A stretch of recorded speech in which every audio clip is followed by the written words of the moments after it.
A 90 anni dalla nascita di Gianni Rodari, la libreria dell'Università Cattolica, per celebrare questo anniversario, organizza per venerdì 30 aprile a partire dalle ore 16 dei laboratori delle attività per bambini. Sulla figura, sulla poesia e sul modo di narrare e di raccontare favole di Gianni Rodari ne parliamo fra poco con la professoressa Fava.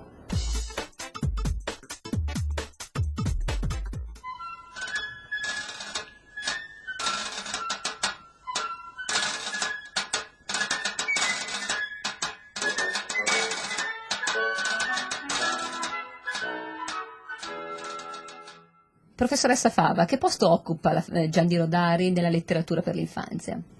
Direi che Gianni Rodari è uno scrittore classico, un classico per l'infanzia e in quanto classico moderno. Che cosa intendo con la dimensione classica? Cioè quando un'opera, quindi letteraria o la scrittura, diventa un classico per ragazzi. Diventa un classico nella misura in cui la qualità estetica dell'opera letteraria riesce a travalicare un po' le mode e i momenti storici e quindi riesce a parlare a diverse generazioni di bambini. Il posto che occupa Rodari è anche di notorietà, è uno dei pochi scrittori per ragazzi italiani noti anche all'estero.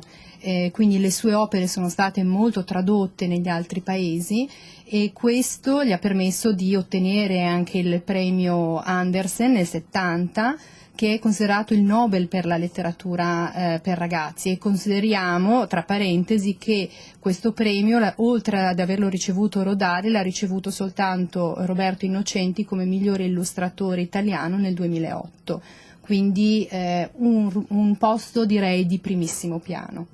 Le cose d'ogni giorno raccontano segreti a chi le sa guardare ed ascoltare. I racconti di Rodari hanno quasi sempre una valenza educativa, quindi fondamentale per la crescita dei ragazzi. Cosa possiamo dire a riguardo? Ma tra le varie tematiche che esprimono una valenza educativa nella scrittura di Rodari, direi che il nucleo fondativo riguarda la dimensione della creatività.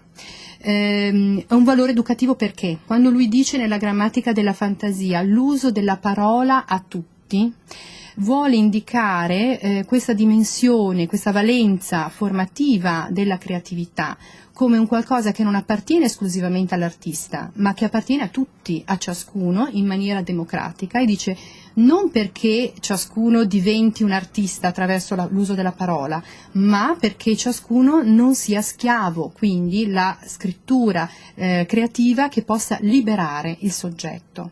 Per fare un tavolo ci vuole il legno, per fare il legno ci vuole l'albero, per fare l'albero ci vuole il seme, per fare il seme ci vuole il frutto, per fare il frutto ci vuole il fiore. Perché è così amato ancora oggi da genitori e da bambini, compresi i miei figli e io stessa da genitore?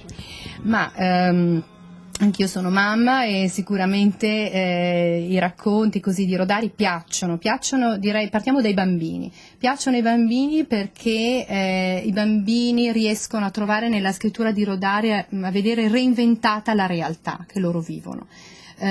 Quindi c'è questa dimensione del nuovo, del paradosso, del rovesciamento delle situazioni, che permette ai bambini in maniera ludica, un po' diciamo leggera, ma non leggera nel senso di superficiale, di poter superare anche le difficoltà di ogni giorno, insomma di poter crescere attraverso anche i piccoli problemi, e questo direi che è il valore più importante forse per i bambini.